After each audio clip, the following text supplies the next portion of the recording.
Banyak orang di dunia ini, bahkan umat Muslim sekalipun, masih mengira bahwa tembok besar Cina adalah tembok yang dibangun oleh Raja Zulkarnain untuk mengurung Yajuj dan Majuj. Tapi faktanya, itu salah besar. Tembok China terbuat dari tumpukan batu bata, tanah, dan tepung beras ketan. Sedangkan Al-Quran dengan sangat spesifik menyebutkan bahwa tembok Zulkarnain terbuat dari balok-balok besi raksasa yang dicor dengan cairan tembaga panas.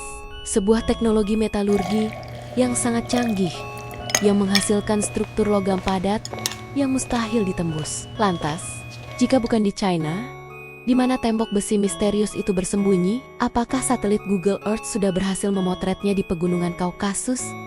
Atau dia tertimbun salju abadi di kutub utara? Atau mungkin Allah sengaja memanipulasi penglihatan manusia agar tembok itu tetap gaib sampai waktunya tiba? Mari kita telusuri jejak lokasi aslinya. Assalamualaikum warahmatullahi wabarakatuh. Sahabat legenda, selamat datang kembali. Kisah Zulkarnain dan Yajuj Majuj diabadikan dalam surah Al-Kahfi sebagai peringatan keras bagi kita.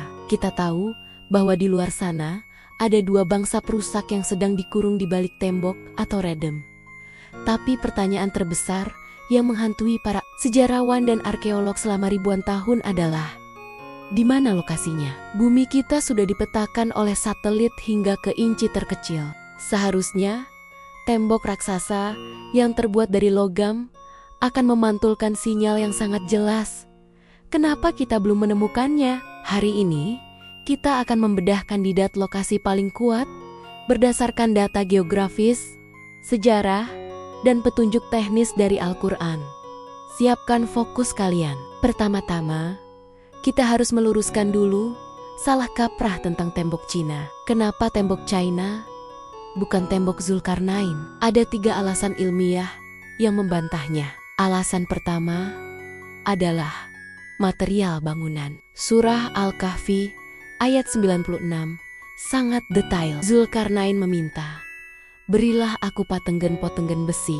Lalu setelah besi itu ditumpuk sama rata dengan kedua puncak gunung, beliau berkata, "Berilah aku tembaga yang mendidih agar kutuangkan ke atas besi panas itu."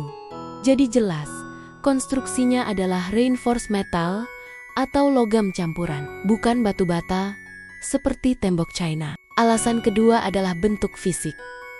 Tembok China itu memanjang berliku-liku ribuan kilometer seperti ular. Sedangkan tembok Zulkarnain, fungsinya adalah dam atau bendungan. Dia hanya menutup celah sempit di antara 2 gunung atau asadayan. Jadi bentuknya pendek, tebal, dan tinggi. Alasan ketiga adalah timeline sejarah. Tembok China dibangun bertahap oleh berbagai dinasti, mulai dari dinasti Qin hingga Ming. Sedangkan Zulkarnain hidup jauh lebih lampau, kemungkinan besar di masa Nabi Ibrahim.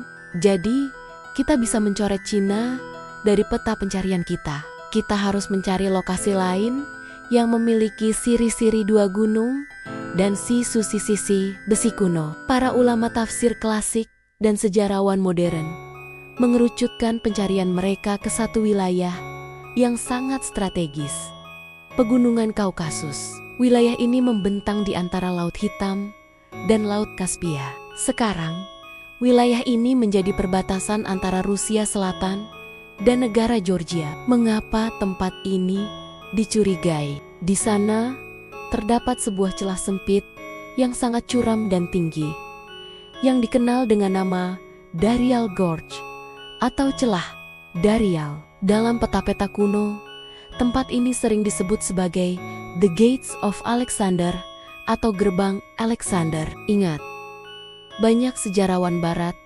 mengasosiasikan Zulkarnain dengan Alexander the Great.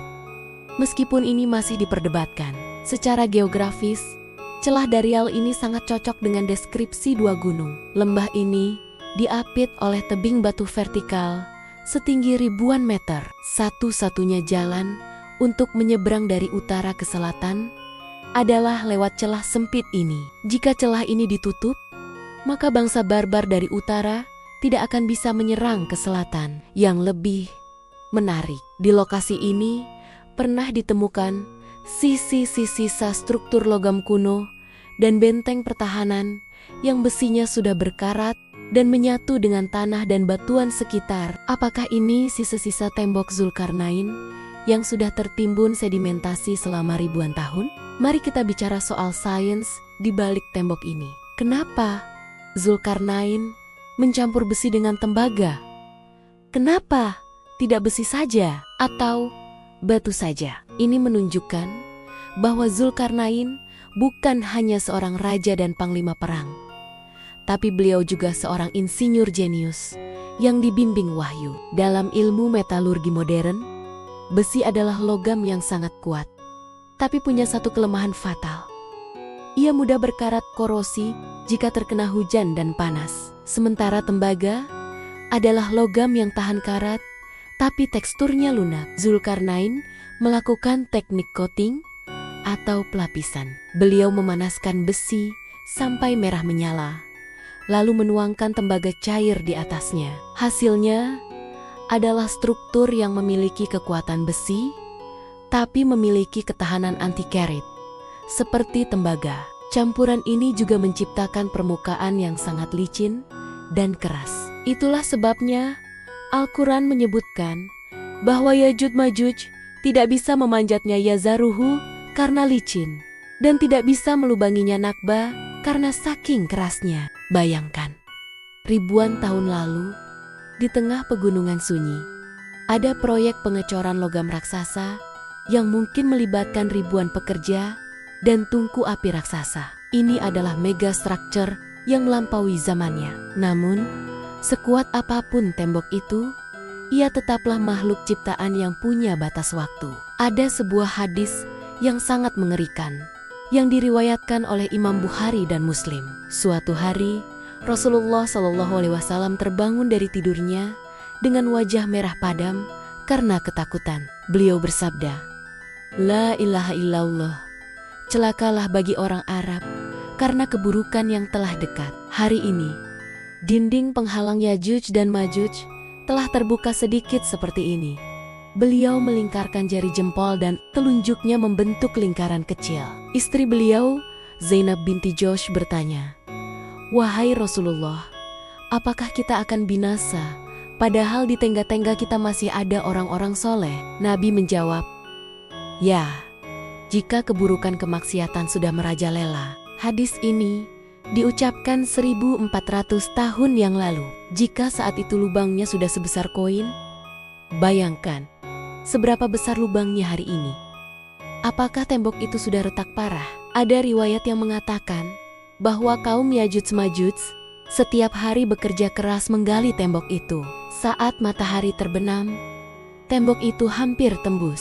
Pemimpin mereka berkata, "Pulanglah, besok kita lanjutkan." Tapi karena mereka tidak mengucapkan insya Allah, maka keesokan paginya Allah mengembalikan tembok itu menjadi utuh dan keras seperti semula. Kejadian ini berulang terus-menerus setiap hari selama ribuan tahun. Sampai nanti di hari yang ditentukan, ketika kiamat sudah di depan mata, pemimpin mereka akan berkata, "Pulanglah, insya Allah besok kita akan menembusnya."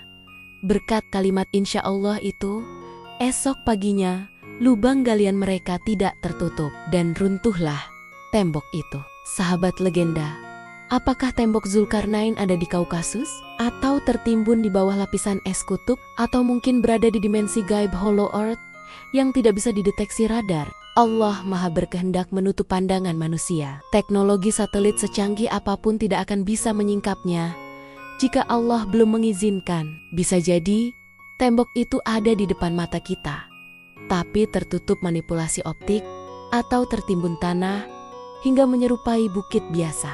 Yang jelas, tembok itu nyata, dan tembok itu sedang dalam hitungan mundur untuk runtuh. Pertanyaannya bukan di mana lokasinya, tapi apa persiapan kita saat tembok itu jebol dan miliaran Yajuj Majuj turun gunung, meminum habis air danau? Tulis teori kalian di kolom komentar. Menurut kalian, di negara mana tembok Zulkarnain bersembunyi? Terima kasih sudah menyimak. Jangan lupa like, share, dan subscribe. Wassalamualaikum warahmatullahi wabarakatuh.